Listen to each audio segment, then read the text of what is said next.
샬롬. 지금은 4월 26일 금요일 아침 묵상 시간입니다. 오늘도 말씀으로 하루를 시작하는 모든 분들에게 하나님의 은혜가 가득하기를 소망합니다. 오늘 우리에게 주신 하나님의 말씀은 신명기 34장 1절에서 12절까지의 말씀입니다. 모세가 모압 평지에서 느보산에 올라가 여리고 맞은편 비스가 산꼭대기에 이르매 여호와께서 길랏 온 땅을 단까지 보이시고 또 온 납달리와 에브라임과 므낫세의 땅과 서해까지의 유다 온 땅과 네겝과 종려나무의 성읍 여리고 골짜기 평지를 소알까지 보이시고 여호와께서 그에게 이르시되 이는 내가 아브라함과 이삭과 야곱에게 맹세하여 그의 후손에게 주리라 한 땅이라. 내가 내 눈으로 보게 하였거니와 너는 그리로 건너가지 못하리라 하시매 이에 여호와의 종 모세가 여호와의 말씀대로 모압 땅에서 죽어 벳부올 맞은편 모압 땅에 있는 골짜기에 장사되었고 오늘까지 그의 묻힌 곳을 아는 자가 없느니라. 이스라엘 자손이 모압 평지에서 모세를 위하여 애곡하는 기간이 끝나도록 모세를 위하여 30일을 애곡하니라. 모세가 눈의 아들 여호수아에게 안수하였으므로 그에게 지혜의 영이 충만하니 이스라엘 자손이 여호와께서 모세에게 명령하신 대로 여호수아의 말을 순종하였더라. 그 후에는 이스라엘에 모세와 같은 선지자가 일어나지 못하였나니 모세는 여호와께서 대면하여 아시던 자요 여호와께서 그를 애굽 땅에 보내사 바로와 그의 모든 신하와 그의 온 땅의 모든 이적과 기사와 모든 큰 권능과 위엄을 행하게 하심에 온 이스라엘의 목전에서 그것을 행한 자이더라. 아멘. 신명기의 마지막 장인 34장은 모세의 죽음에 관한 이야기입니다. 하나님께서는 모세로 하여금 느보산에 오르게 하셨고 앞으로 이스라엘 백성들이 들어가서 살게 될 가나안 땅을 보게 하셨습니다. 4절 말씀을 보면 하나님의 뜻에 따라 모세는 이스라엘 백성들의 출애굽의 지도자가 되었지만 정작 모세 자신은 약속의 땅에 들어가지 못했습니다. 모세가 느보산에 올라간 것은 자신의 죽음을 향하여 자진으로 나아간 것과 같습니다. 모세는 역사의 무대에서 자신의 태장의 때를 알고 하나님의 부르심을 받아 자원하여 나아간 것입니다. 모세의 이러한 자발적인 순종은 하나님의 은혜에 대한 전적인 믿음의 근거였다고도 할 수 있습니다. 7절의 말씀을 보면 모세는 120세의 고령의 나이였으나 시력도 흐리지 아니하였고 기력도 쇠하지 않았다고 말합니다. 모세는 나이가 많아서 또는 병이 들어서 죽은 것이 아니라 모세는 지극히 건강한 상태에서 하나님이 맡겨주신 사명을 잘 감당하였고 역사의 무대에서 퇴장을 한 것입니다. 모세는 애굽의 궁중에서 40년을 보냈고 미디안 광야에서 40년을 보냈으며 80세의 나이에 하나님의 종으로 등장하여 나머지 40년을 출애굽의 지도자로서 이스라엘 백성들을 섬겼습니다.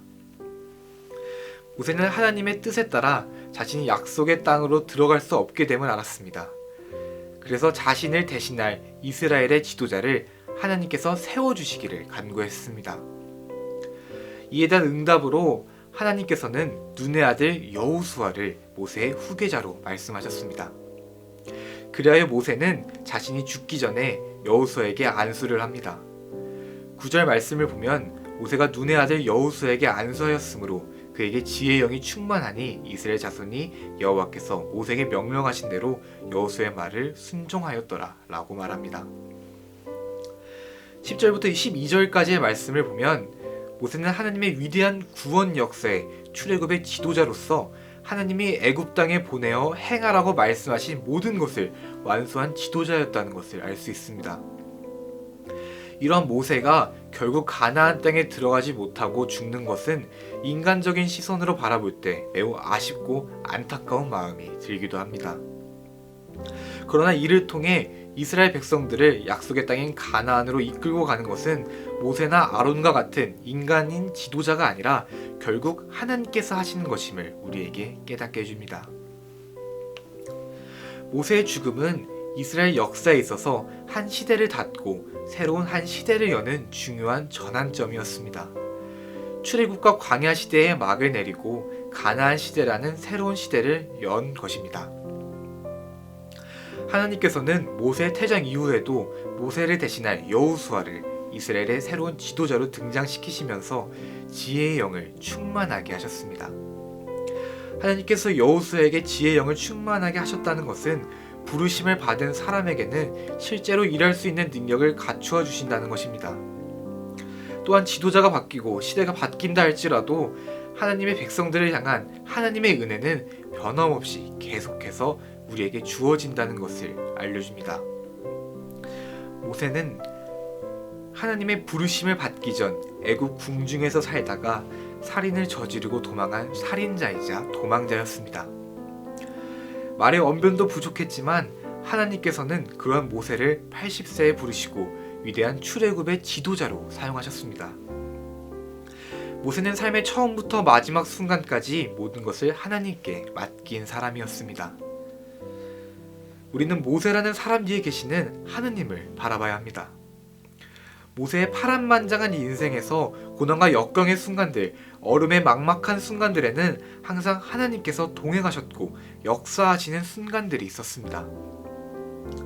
사랑하는 신내교회 성도 여러분, 오늘 하루의 삶 속에서 우리 뒤에 계시는 하나님을 바라볼 수 있기를 소망합니다. 오늘도 우리 뒤에 계시며 우리의 삶을 주관하시고 인도하시는 하나님의 선하시고 기쁘신 뜻 안에서 살아가는 우리가 될 수 있기를 진심으로 소망합니다. 기도하겠습니다. 하늘에 계신 우리 아버지여, 이름이 거룩히 여김을 받으시오며 나라가 임하시오며 뜻이 하늘에서 이루어진 것 같이 땅에서도 이루어지이다. 오늘 우리에게 일용할 양식을 주시옵고 우리가 우리에게 죄 지은 자를 사하여 준 것 같이 우리 죄를 사하여 주시옵고 우리를 시험에 들게 하지 마시옵고 다만 악에서 구하시옵소서. 나라와 권세와 영광이 아버지께 영원히 있사옵나이다. 아멘.